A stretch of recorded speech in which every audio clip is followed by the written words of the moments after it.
नमस्कार मंडळी, कसे आहात? मजेतच असाल तर आज नवीन रेसिपी शेअर करते. आता बरेच दिवस झाले घरी कुरमुरे आणून ठेवले होते. त्यानंतर ह्याला स्लो गॅसवर छान असं कुरमुरे 5 ते 6 मिनटं याला ना छान असं एकदम आपण म्हणू शकतो हे बघ क्रिस्पी होईपर्यंत करून घ्यायचं आहे. बघा तुम्हाला दाखवते व्हिडिओ त्याप्रमाणे. त्यानंतर मग कढईतून काढून घेतलेलं आहे प्लेटमध्ये.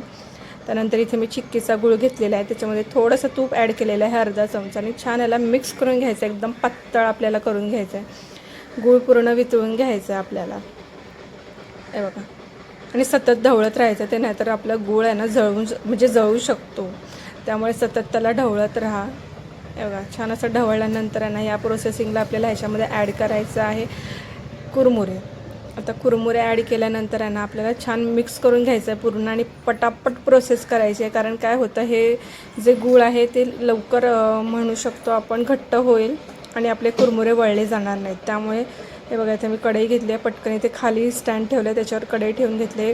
पाण्यात वाटी घेतली आहे, त्याच्यामध्ये पाणी घेतलेलं आहे आणि मस्त आहे बघा पाण्याचा हात लावून आपल्याला लाडू वळून घ्यायचे आहेत. ते बघा चटका लागतो थोडाफार, पण जर आपण नाही केलं तर ते कुरमुरे तसेच त्याला चिटकून आहे ना खराब होऊन जाणार. त्यामुळे पटापट ही प्रोसेस करावी लागते.